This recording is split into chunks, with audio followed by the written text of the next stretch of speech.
ایک عمل ایسا ہے جس کا قرآن میں بار بار ذکر ہے. نبی کریم صلی اللہ علیہ وسلم کی سب سے عظیم عادت مبارکہ ہے.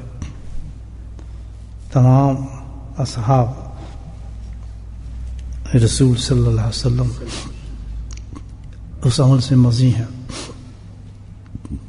اور اللہ نے فرمایا کہ یہ ایک ایسا عمل ہے کہ میرے بہت بندے وہ قریب ہو جاتا ہے.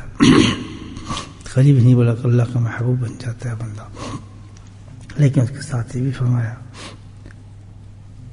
کہ اس قدر ہونے کے باوجود بھی آسان بھی ہے، کر بھی سکتا ہے آدمی، راستے بھی کھلے عمل کرنے کے، لیکن اللہ نے افسوس کے ساتھ فرمایا، اللہ پاک نے، کہ بہت کم لوگ ہیں، بہت کم لوگ.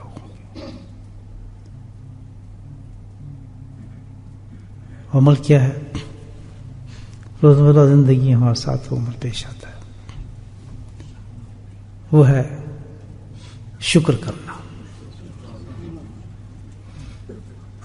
شکر کرنا، دیکھ لیں یہ اتنا بڑا عمل ہے کہ بندہ اگر شکر گزار بندہ ہے، اللہ کے نبی سے خود دعا بھی ہے اس پر کہ اللہ تعالیٰ مجھے شکر گزار بندہ بنا دے، تو بہت قریب ہو جاتا ہے اللہ تعالیٰ.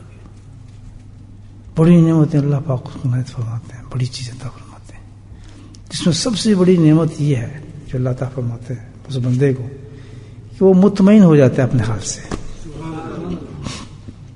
بندے کی عادت اللہ نے رکھی کہ کوئی مطمئن ہوتا ہی نہیں. ہمارے اندر یہ عادت ہے شیطان نے، ہم مطمئن نہیں ہوتے کسی چیز سے، دل مانگتے رہتا ہے. اور بھی تو جو بندہ شکر گزار بن جاتا ہے دوستوں، وہ کیا ہوتا ہے؟ الحمدللہ اللہ کا محبوب بندہ بن جاتا ہے، اور محبوب بندے کے بعد اس کو اللہ تعالیٰ سب سے بہترین نعمت عطا فرماتے ہیں.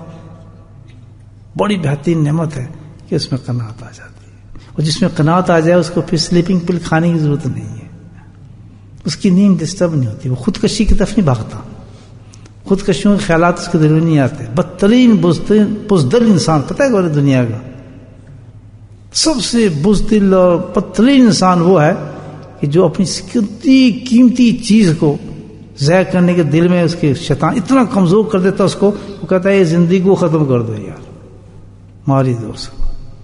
اللہ ان اللہ و انا راجعون. کہ بہت کم لوگ ہوں گے شکر گزار بندے. وہ کون سا شکر ہے؟ مطلب تب ہے کہ پریشانیوں میں گرا ہو، بیماریوں میں گرا ہو، مصیبتوں میں گرا ہو، قرضوں پہ قرض چڑھے ہوں، گھروں میں مفلسی ہو، پریشانی ہو، اور پھر وہ کہے اللہ تیرا شکر ہے. جب ہمارے حالات سے پریشانی ہو رہی ہو، بیماری ہو رہی ہو، علاج سمجھ نہیں آ رہا ہو، کاروبار نہ چل رہا ہو، اور یہ سب چیزیں ہو رہی ہیں ہمارے ساتھ، اس وقت ہم کیسے شکر کریں؟ ماشاء اللہ وہ شکر کا نوعیت بدل جاتی ہے. اس وقت شکر کا کیا مقام ہوتا ہے؟ صبر آ جاتا ہے. سبحان اللہ. جب بندہ ان تمام چیزوں پہ صبر کر لیتا ہے، صبر کر لیتا ہے، تو پھر کیا ہو جاتا ہے؟ بندہ شکر گزار بندہ ہو جاتا ہے. صبر کیسے؟ کہ سخت بیمار ہوں میں، پسینہ آیا ہوا ہے، برا حال ہے میرے، ڈپریشن ہوا ہے، ہاتھ پاؤں ٹھنڈے ہوئے ہیں، یہ سب کچھ مجھے ہوا ہے. ٹھیک، ایک آدمی آ کے پوچھتا ہے حضرت آپ کی طبیعت کیسی ہے؟ تو مجھے کیا کہوں گا؟ پر اس کی نعمتوں کو دیکھوں گا، سب کچھ دیکھنے کے بعد. شکایت نہیں کرے گا، جھوٹ بھی نہیں بولے گا. ہاں سر ٹھیک ہے اللہ کا شکر ہے، لیکن بڑی پیٹ میں بڑا درد سا ہے، آج طبیعت بڑا مزمل سی ہے میری. تو لی ہے دوا، اللہ بڑے کرم کرنے والے ہیں، اللہ تعالیٰ کی نعمت، اللہ فضل فرما دے. ایک بڑا مقام ہے.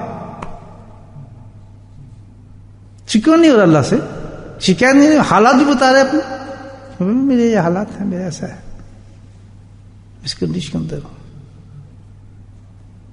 تو جس وقت ایسے حالات ہوں بندے پر اور اپنی پوزیشن کو جانتا بھی ہو، تو اس وقت کیا کرے؟ صبر کرنا چاہیے انسان. صبر کی نوعیت تو اس کے اندر پیدا ہو جائے. جب وہ صبر آ جائے گا تو صبر کی جو کنڈیشن ہوگی وہ حقیقت میں اللہ کا شکر گزار بندہ ہوتا ہے.